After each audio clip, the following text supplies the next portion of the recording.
What's up, ladies and gentlemen of the internet? My name's Jade, and this is the Here's What We Know podcast, episode 22.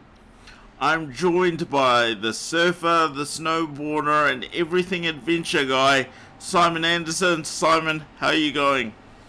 Good evening, Jade. It's good to be here. Podcaster, surfer, snowboarder, good guy all around. Yeah. That's me. And You're what? lucky. Sorry. Go on. And what's the latest? I was gonna say. Oh well, just come from watching some of the latest UFC. There's a bit of a big card on with a few belts up for grabs. Made some money on the last few fights that finished up the afternoon. So it's always a good day when that happens. What about yourself? Oh, well, I was going to mention this very briefly. The team actually went to Snow Planet yesterday, so the whole team was together. Simon, it was good to be with you, and I understand there's some epic footage on my GoPros that I still need to send you, and all round a good reason to get out of the house, and thank goodness for the stepping down of the vaccine mandates. Oh yeah, it was good to just go out and catch up in public and enjoy some of the fun activities in the community, and put some money back into the local economy. It was good to support local businesses without feeling like a traitor. So yeah, it was a great day and but well worth it for sure. Highly recommend team building. Team building's very important, and we took advantage of every aspect of that. And my daughter was along as well, because she's aspiring. Well, not really aspiring. She's doing it, but an aspiring pro surfboarder on her journey to becoming sponsored or whatever it is. Yeah, that's right. If you're talking about it off stream earlier about not going back to the hood, having a daughter be a pro athlete is a good way of getting yourself a nice cushy retirement. Absolutely, and actually, the question of the day is very much along this theme. So, Simon, are you ready to see the question of the day? Oh yeah, hit me. Alright, mate, and this was banked from last week as we didn't come on, but today the question is: advance to age 60 and collect $1 billion, or return to age 10 with all your current knowledge and memories intact. I'll let you have a read on that one because there's a lot in there. Advance to age 60 and collect $1 billion, or return to age 10 with all your current knowledge and memories intact. I think that's easy to do to decide. Did it take you a second to think of what you'd like? Yeah, no, it was pretty easy for me too. Yeah. For me, it would definitely be returning to age 10 with all of my memories intact. It would be heavy, like it would be super weird and crazy. Just going back to just thinking about all of the stuff I thought I knew about the world, and then having your mind blown like over and over and over again as you go up from age 10 to where I am now. Just thinking about going back to age 10 and then going through all those life experiences with your friends all around you, and like knowing that all that stuff's coming, and not being able to do much about it, like or be. Is that the opportunity? Or because you're age 10, you're pretty bodily autonomous. All you need to do is convince people of the hell that's coming up. Now, see, the thing is, if you're thinking about it too realistically, you've got to do nothing that will suspect people to make them think you are a crazy lunatic, right? Like, it would be very easy for them to just start thinking you're like crazy, just saying all the stuff's going to happen, and then they lock you up. So you've got to. I feel like you've got to kind of be quite subtle with your influence if you're going back in time. But you would definitely, make some smart stock investments and things like that to improve your situation, but what I say when I mean things are coming, like not specific incidences, but just knowing that, somebody in your friend circle, um, you know, might pass away from a car accident or take their own life. And, when you're growing up, you just don't really think that those kind of things are going to happen to you until they do. And so, it would just be really different and weird going through all of those big life moments with some sort of, feeling and knowing that that's, those are all possible realities, or things to happen. So not like actual specific events and trying to, like butterfly effect, go back and change the outcome, but just more general. It would be weird living from 10 again, just with like, because of all of those life experiences that we've already had. Yeah, I really view this differently to you. I would not be able to live with myself knowing that certain aspects were going to happen. Like, I've obviously had friends pass away, and some of those instances being completely avoidable. So Mm. I would be obsessed with getting involved or in the way of whatever instance that was. And yeah, I did go to where your mind went about your family and friends wanting to have you committed because Mm. you're talking about this whole thing, and I was just thinking, 9/11, the London bombings. I would just be like, you know, growing up knowing, okay, September 11, 2001, I gotta write that one down, and just, I would not be able to leave it alone, but who would you call? Like, imagine that, a 10-year-old, and you've actually got to wait until it arrives. Like, I was in high school in 2001, so you'd have to wait, write it down. Who do you call? What do you do? I'm, I'm not sure, but just on 9/11, I saw an interesting video clip the other day.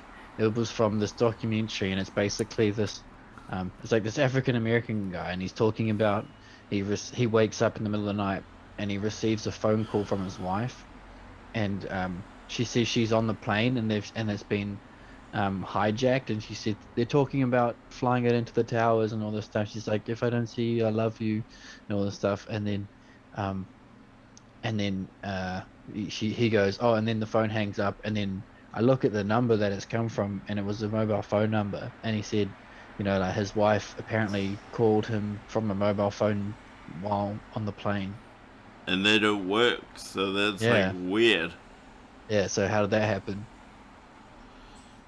Yep, well, speaking of conspiracies, which we love a lot here on the Heroes What We Know podcast, we could spend all day on that one, but yeah, I think I definitely choose the 10-year-old option, but is there any part of you that would consider the $1 billion option? I mean, that's a pretty sweet, last couple of decades. If let's be real, if you do it wisely, you probably could get a couple decades out of it, and that's comfy living.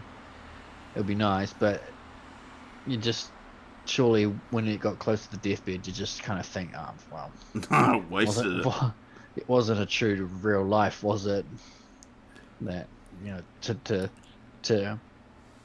I don't know. Neither of them are truly, like properly earned gains. But at least if you go back in time with your knowledge now, you've still got to make the most of it. Whereas, if you're going fast forward to 16, you just get given $1 billion. I don't think I could, you know, live comfortably at the end of my life knowing that that's what I chose. Of course, there are sort of fishhooks with every butterfly effect, Mm. because going back to 10 years old doesn't mean you'd survive as long No. as you would have in the main timeline. There's something that could happen to you, of course. Yeah, exactly. I mean, especially with the amount of, like conspiracy knowledge that I have, I'm sure that if I started making a bit of noises about some of the things that happened between my 10 me being 10 years old and now, um, those seems to be some certain organizations that would be pretty interested in I mean, keeping quiet. But that was the question of the day, and if you are watching this either live on Twitch or D Live, or on demand via YouTube. We'd love to hear your perspective. And from time travel to Will Smith we go, Simon. Yeah, we didn't like we were talking about. We didn't actually cover this, the first incident last week, but this is the updated installment of the Will Smith drama, and this is a video that's come from his wife's Instagram, I believe. And if you can read the caption in front of us, it says, "Free this man is afraid." And well, it just kind of sums up nicely the overall feeling you get from this video. But I mean, if you don't have to be a biologist to tell who's a man and a woman, you don't need to be a psychologist to tell that this man is unhappy at the very least when you watch this video. So whenever you're ready, Jay, just go ahead and play this. We can watch it maybe twice. Cool. So Will, you know Jade Farrar is coming to the table. She's going to be at the red table. Would you say she has been instrumental in you and I redefining our relationship? I would say don't just start filming me without asking me Oh my goodness. if you could film me. Jade, come help us again, please.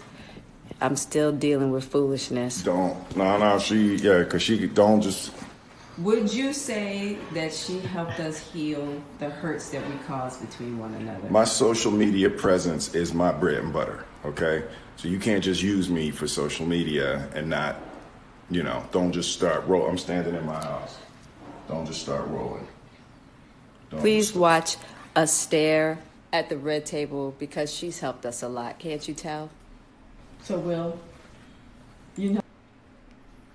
I mean, just after the one pass through, it's just so cringy. I mean, oh, do you want me to run it again? Is that no, that's fine. I think that's fine. There was plenty. I don't know if I can watch it again. It's so uncomfortable. I mean, either he's an actor and all it is just to get our attention, or this video is like quite insightful with the way their dynamic is, and that this man is completely like twisted and broken and manipulated by this woman into feeling these weird emotions for her. I mean, seems like she's capitalizing on maybe his genuine love for her when she doesn't feel the same for him, and like the way she talks to him through social media, like belittling him while she has this conversation with him, because it's having through the context of her posting it straight on social media afterwards.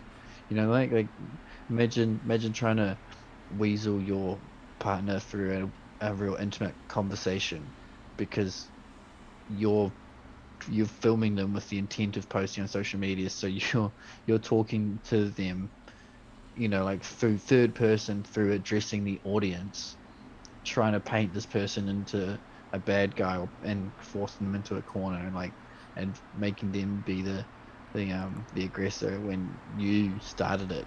And it's so weird and sick and wrong and not any sort of example relationship. She's got a TV show or whatever where she's got this table talk. How can she be giving any sort of advice?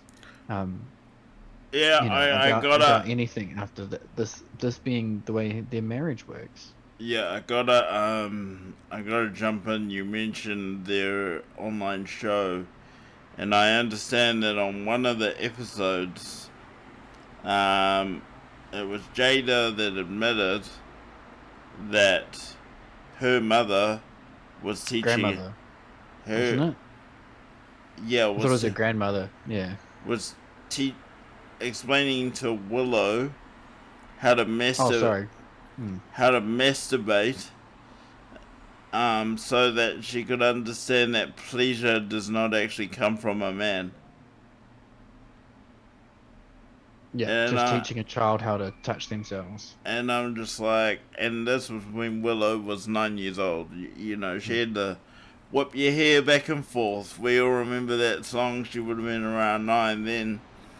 And I just think, there is no reality, there is no planetary universe where I want anyone speaking to my daughter about masturbation until, like, you're not even in puberty when you're 9, so I don't even, like, understand.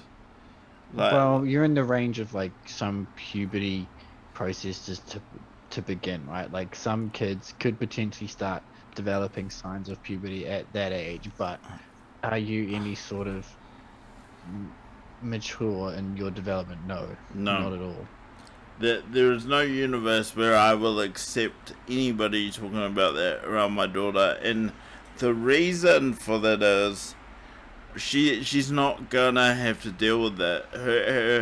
Her parents aren't that messed up where she'd be in a situation with a boy trying to introduce any of that. It's not gonna happen. We just don't allow it. The innocence of children is really important to protect, and I want my daughter to have those questions on her own. Oh, these things are happening to my body. What's all that about? And when she starts saying that, that's natural and appropriate, and then you can introduce the conversation. You don't. And then the conversation to have, is pleasure isn't a pursuit in its own, and there are healthier ways of living. It's not like it's going to kill you or whatever, but it's not like something that liberals that get it wrong, or the lefties get it wrong. They say they're trying to encourage it for these kids to have healthy behaviors or whatever. You don't need to encourage it. It just let it be. It's wrong. And the whole thing about, like, I know this is a little bit off topic, but on the same vein, introducing the concept of alternative sexuality, that won't be happening with my daughter either. I want her to think about love as something you do to and with people that care about you first and foremost, and helping to identify that. But also, I don't want to get into a conversation about multi-dimensional sexuality with a child. It's just never gonna happen. Never gonna happen. You don't need to complicate this conversation like that by trying to help your kids remove people from their relationship pool based on their affinity to gender or sex or whatever you want to call it. It's just, you don't need to help kids. Well, it's not, they say that they're helping kids, but you're manipulating kids into restricting their relationship options. So I want to come now to the keep my wife's name out your fucking mouth situation that happened. What was it? Is it the Grammys? I don't even pretend to know what show that was. Well, it was the Oscars or something. Oscars. No, the Grammys is the music. The Grammys is the music one. He Black Oscars. My apologies. So I have a few ideas about why that went down. It had nothing to do with Chris Rock, though. I sent you a comparative video last week where we had a look at when Jada boycotted the Oscars, right? And he made a sticker about that, and then he made a sticker again for being bald. I thought it was so super light and mundane. It wasn't even within the same frame of what comedians normally do. My theory on where this is all coming from, Simon: Will Smith never got past the love that Jada had for Tupac. Forevermore, he felt so second best and less than compared to the most famous rapper of all time. And he also obsesses over the fact that Tupac never actually had sex with Jada because they were too young. But he imagined that if he wasn't in the picture, it would have happened. Yeah, and what was I gonna say?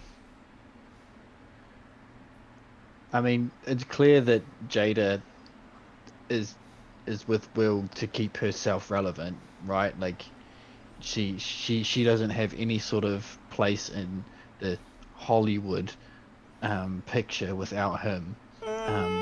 What about the whole Matrix thing? Well, that's what that. I mean, And that's not, also that's, Madagascar. Madagascar. Yeah. Couple hits. Yeah.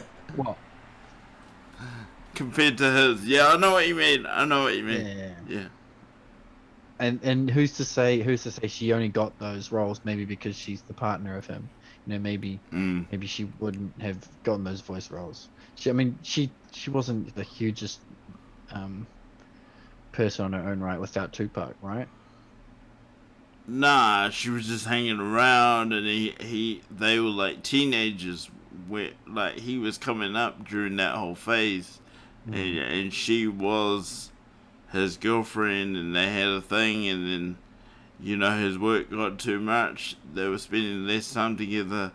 Will came on the scene. He was doing the Fresh Prince, and they just went from there. And Will just has this resentment because he believes in his heart. I've seen various clips online that she does not love him to the same extent that she loved Tupac, even without the sex. So.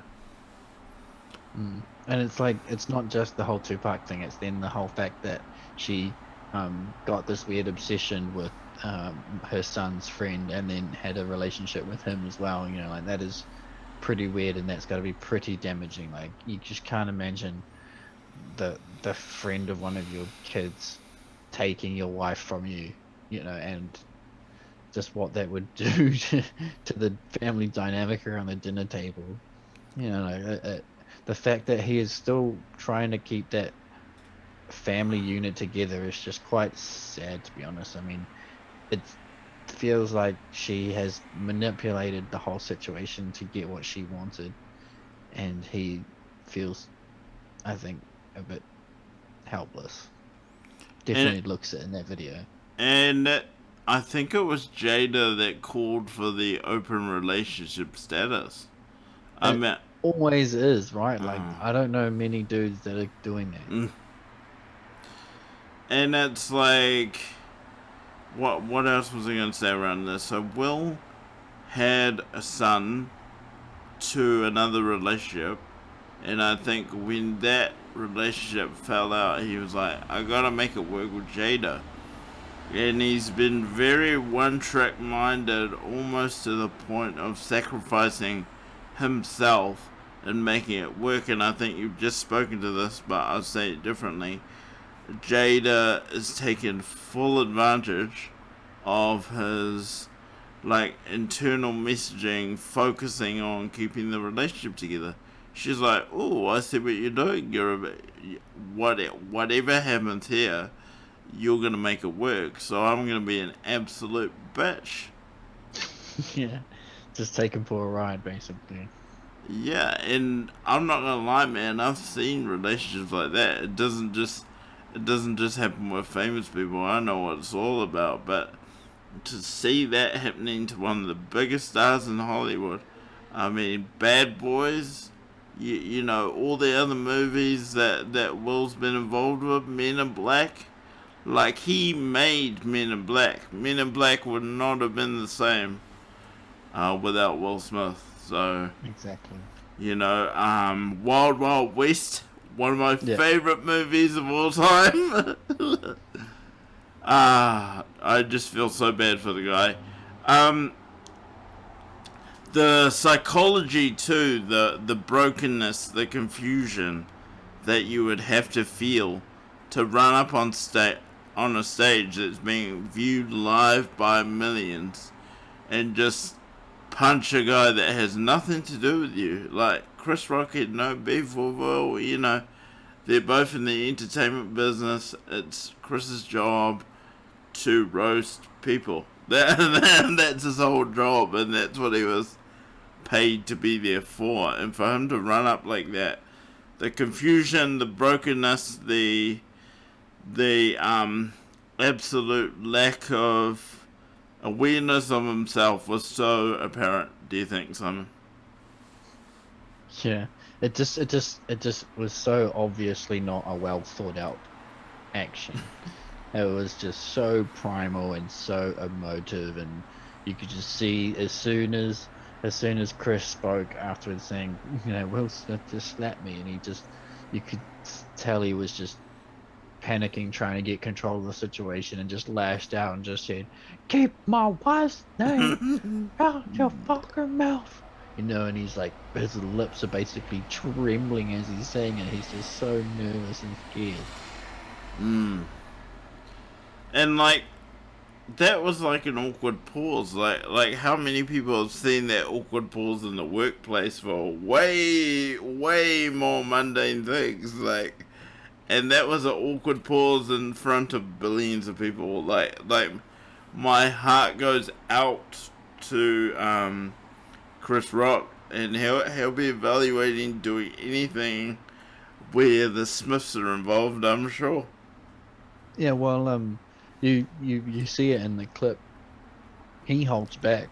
You know, there's a second where he thinks about it. You know, he goes, "Oh, I could," and then he goes, "Oh, no," and you know, he for a second he does think about saying some really hard out shit afterwards, or saying some stuff to hurt them back. So I mean, he definitely could have made it worse, and nobody really talks about that much. I haven't seen too many people saying that. So Simon, I wish he'd said something. So Simon, before we go to the next story, what are some key takeaways? What would you like to leave people with in terms of this? Watch out for like opportunistic, sick people in your life that are trying to latch onto you and manipulate you like Jada. Stay away from them. Do you think Will's redeemable? Do you think he can make a comeback from this one? I don't know. It would. I mean, he needs to stop getting humiliated online by his wife, like, around the table, like talking about how weird their family is and how weird their relationship is. I mean, he needs to just get away from all of that. And I think that's the only way he gets, you know, a positive out of this. Oh, I was gonna say, wasn't there an episode where they were like live too, and she dead in the face, not in so many words, but explains to Will information he's never heard before, that she cheated on him, and they're live while she's doing it? I can't verify that. I'm not sure, but it sounds something like that. Yeah, and I think I saw a clip of it where his eyes are watering, like he's wanting to be emotional about the information he's sharing, but you know, a decent person would not react live how you would react in a personal setting. And that was the Will that did it properly that day. He did not do it properly on Oscars Day. But I would never allow a woman to humiliate me like that. I might be completely reserved on a live show, but you bet your bottom dollar I'm gonna deal with it afterwards. There's no way. Absolutely no way. Not a chance, no. So not the sexiest transition, actually. We're gonna go from the entertainment world back to the realm of New Zealand politics, and I'm gonna like not go too heavy into this. I really want this to be a platform for discussion. But the newsroom sets out that Cabinet here in New Zealand is preparing to make decisions about a platform for Māori co-governance of New Zealand. Now, our mate, I forgot his name again. David Seymour. He is not a happy camper about all this. He says we need to have a referendum. In order to get a referendum, you need to have the votes in the House to bring it about. Christopher Luxon has said, nah, we should probably have a look at this. And Jacinda Ardern just said, yeah, nah, we're not going to spend those millions, we're just going to go out and do it. But basically, let me go to the story here. There was a report commissioned by the previous government, actually, called the Hei Puapua report. And I understand that Hei Puapua means to break something. And the choice of that name is poignant because there were a select group of the Māori community that do seem to seek to break the system as we know it, because it's quite discriminatory and restrictive of Māori. And one of the recommendations that has been picked up is the idea of Māori commissioning their own services. And this is taken shape in the first instance anyway, even without this co-governance agreement. It's taken shape in the shape of the Māori Health Authority. And I just wanted to get your opinion, Simon, on co-governance. Is it a bad thing? Is it leftism gone mad? What should we be thinking about in terms of this? Do you have any views? So, I mean, the whole co-governance argument is based on the argument that Māori were the indigenous people of New Zealand that built up a civilization and then had that taken from them, or had the chance to develop further into the modern world taken from them by the acts of the different nations that came here, mainly the English and the French, that changed the Māori way of life into the colonized way of life, into the New Zealand country that we have now. And so the Waitangi Tribunal and basically the Treaty of Waitangi basically allows for the co-governance and for Māori to set their own rules and services up and to look after their own people. And now I don't think that's a possibility in the way that we live now, when we are such a globally connected world. I think Māori could definitely be in charge of co-governance in terms of designing services for themselves, but if they then open them up for access to everybody, I think that would be fine. You know, like I think Māori should definitely be designing things that say, hey, this works for us in our culture and this is the best way to treat us. But if it works for you also, but you aren't Māori, you don't get denied from it. Oh, so you don't necessarily support prioritization of Māori services for Māori? Well, I mean, the thing is I guess I'm a bit of a benefactor from it. That I got into university through a Māori admission scheme because my credits were just slightly below what was necessary. So I guess in some respect, I do owe some of my privileges because of that. So, I mean, I can see where they're effective. But I mean, that's a pretty micro level example of the sort of macro level co-governance that's being suggested. In what this article is talking about. I don't really have a firm position either way, to be fair. I got a quote here from the article. This is something that David Seymour said. I'd much rather be talking about how houses get built, paying down debt, and how to give people the opportunity to make their lives and careers better.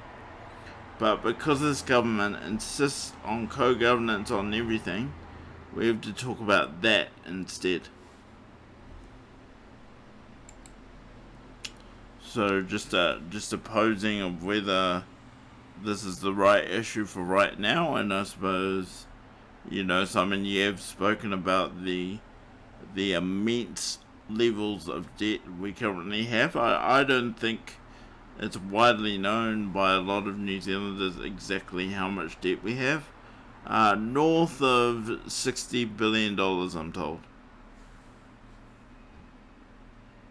Yeah, we were sitting pretty at the start of the pandemic in terms of our debt to GDP ratio, but I think we at least doubled it before we entered 2022. Yeah. So you don't have strong views either way. Do you have a sense of what a mess this is going to be as the cabinet advice rolls out? I mean, the pretty common rollout is that significant change is kind of slowed down along the way, and so it's ineffective and falls short of any sort of transformation, and so then it doesn't do anything to change the way things work, and then the critics of this model will then use it as evidence of it being worthless. Excuse me. So I mean, yeah, that's how I see it going out. That it'll be minuscule gradual change, and we'll get kind of bullied out of being completed or being permanent. The Māori Development Minister, Willie Jackson, has been in charge of this piece of work, and to ensure that there has been wide consultation on what Māori co-governance would mean. 70 hui, or meetings for the people that aren't from New Zealand, have been laid out, and Willie Jackson says this: you're going to get some extreme views. I won't go into detail, but I'm sure we'll get extreme views when we go to the broader country as well. So there is a potential risk here, Simon, that people might be seeking separatism. Like, you guys do that over there. We want Māori, for Māori, everything. I mean, it would be interesting if that was the case. I think it would go bad pretty quickly if it was actually what went down. But there is a lot of appetite out there for that sort of very separate delineation between the indigenous Māori population and everybody else. Whether that's the right take or not, I don't know. And then, alongside all this, I've always been aware, as every person that has grown up in New Zealand has been, there's a very contentious issue about the land, and whether the land owned by Europeans in this country is legitimate. So do you think that while this is a seemingly unrelated issue, we're going to start to have land compensation conversations again, Simon? Or are you confident that the treaty tribunal has covered off a lot of that? Well, I mean, The majority of the tribes have all had their settlements through the court, so it's definitely done its service. There's just a few more left holding out, and so, and it's a very real possibility that there is some event that overrides the courts, and there goes a whole new process of returning assets and land and things to Māori tribes. So, I mean, you never really know when it's ending, but if they don't do anything after the courts, then on the overall, it's been a pretty good process compared to other countries, and other situations of Indigenous people having its own court set up to get access to resources has been pretty good.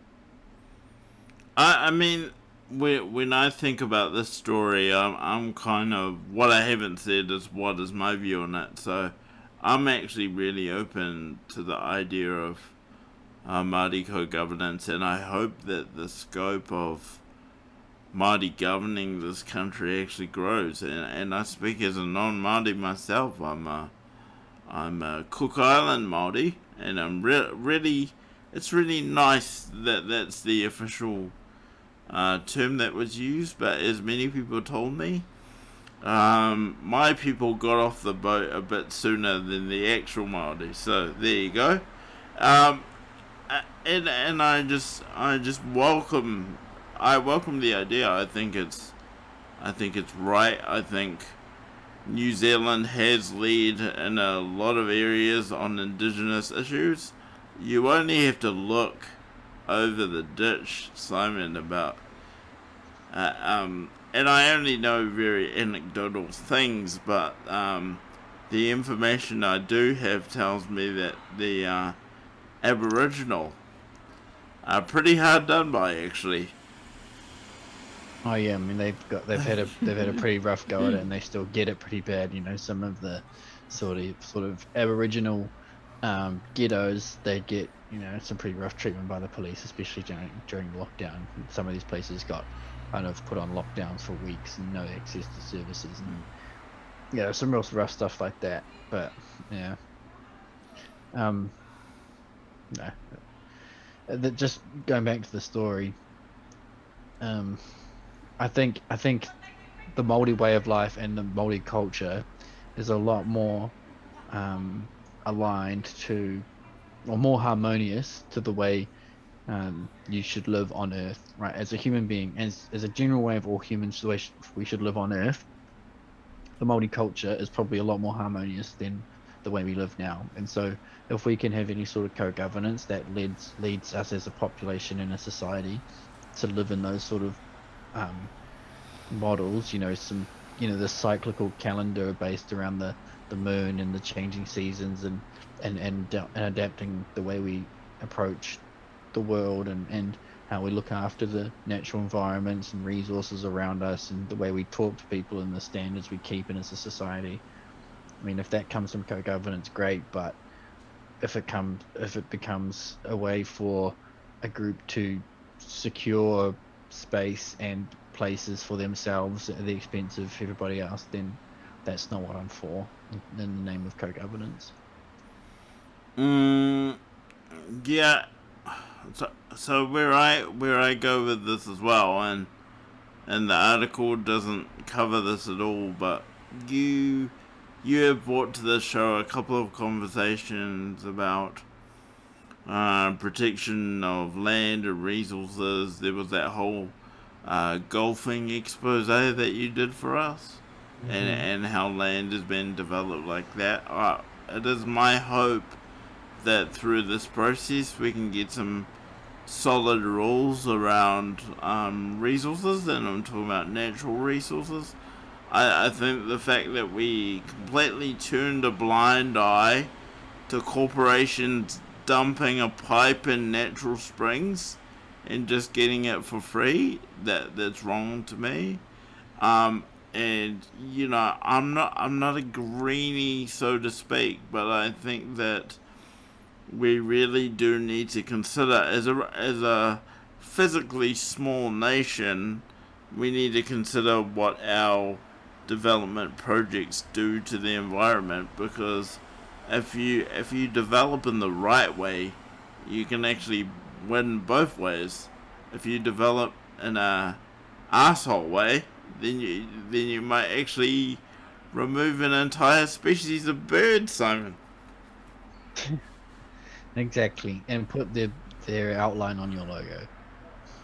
So it's like so I hope that I know the article doesn't speak to this, but my hope is that through the process of thinking about co-governance, we can actually give some sovereignty back to the Māori in terms of thinking about that, because I'm piggybacking off what you just said.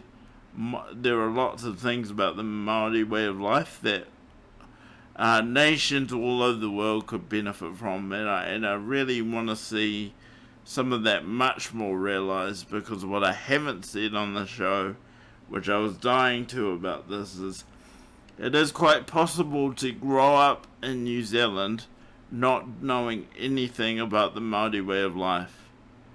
And I think that's really wrong. We used to have compulsory Māori language education. I was part of a generation where it was compulsory. You had to, one of your modules for the year had to be Māori language, and we did sort of like traditional dances, and we learned about pōwhiri and the importance of it.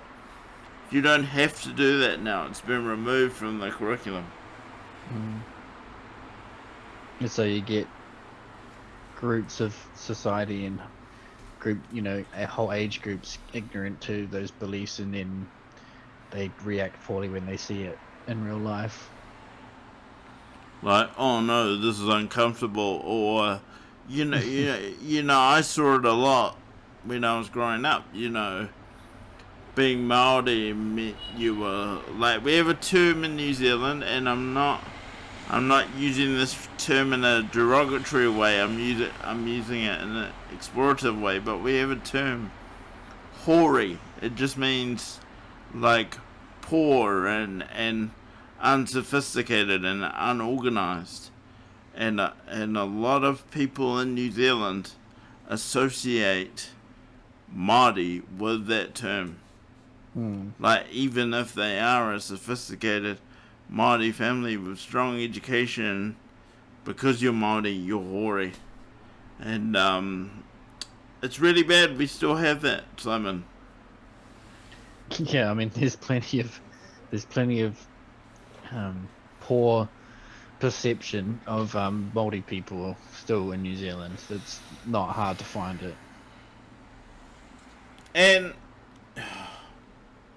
I had a thought process, but I was like, no, I'm gonna kill that, because I always say on the show, I don't want to perpetuate tropes, but that is a real one that is actually real.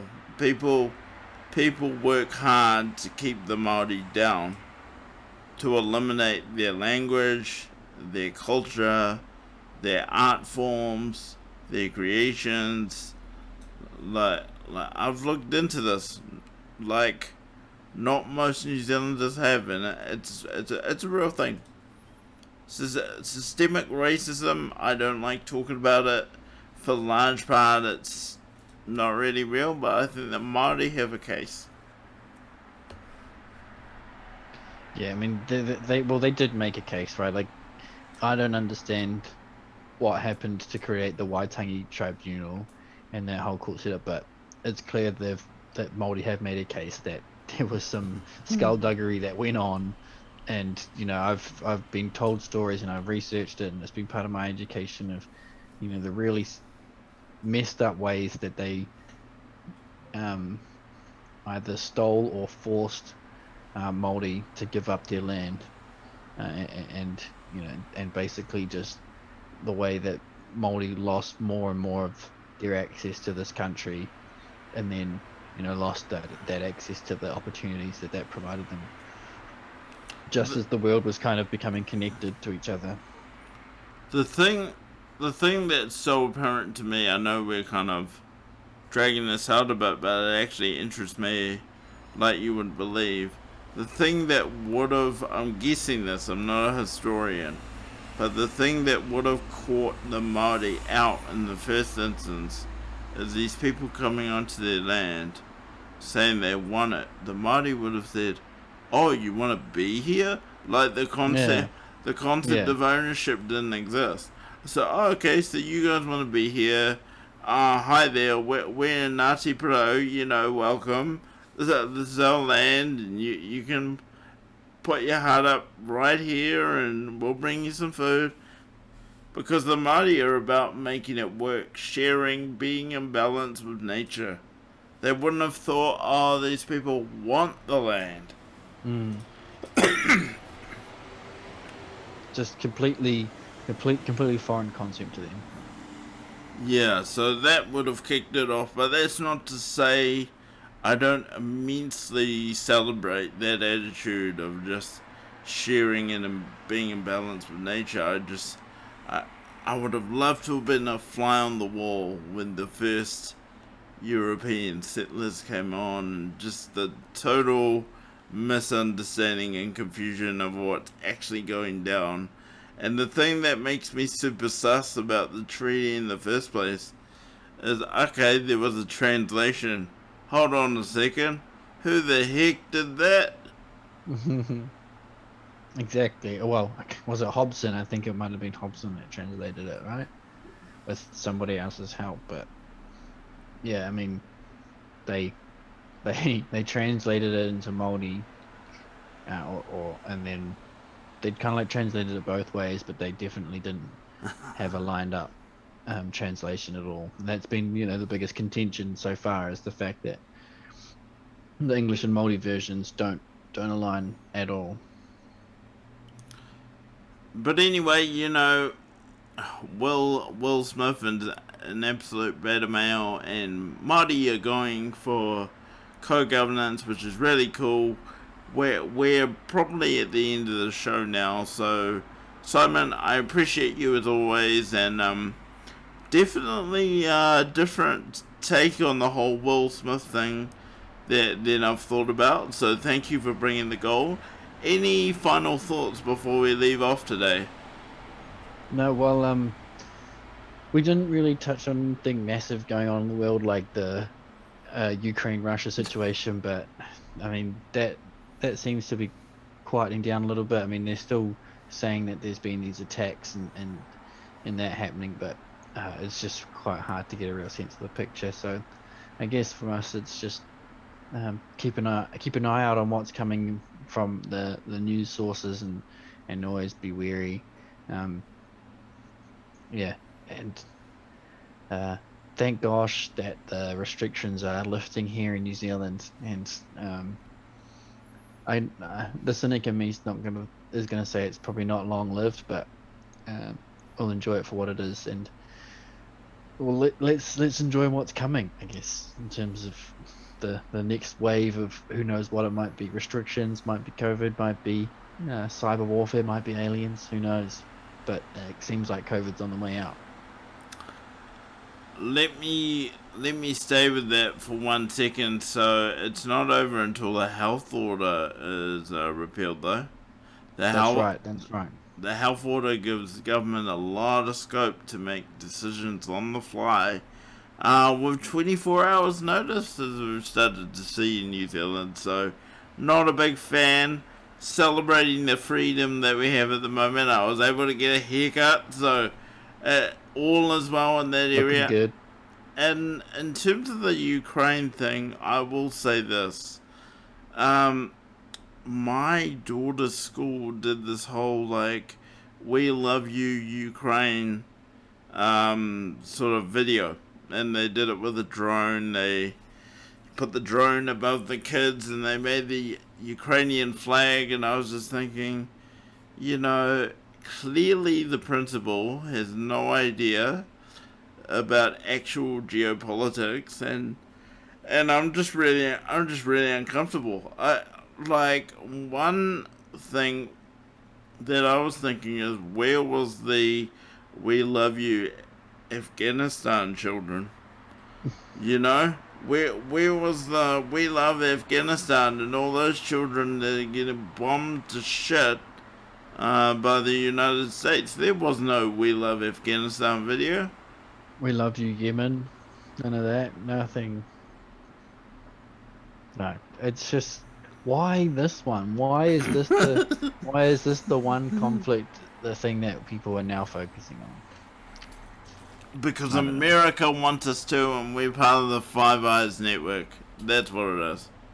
Exactly. We knows? don't need to appreciate the atrocities that the Ukraine have done on the human race to the Russian people or even their own Ukrainian people. Let's not even delve into the fact that the Ukrainian president is actually an actor. A comedian is what, not a serious actor. He's a comedian. So yeah, I think for me, in terms of final thoughts, Simon, I've been a really big proponent of returning the concept of manhood. You'll often hear me evaluate things in terms of alpha or beta.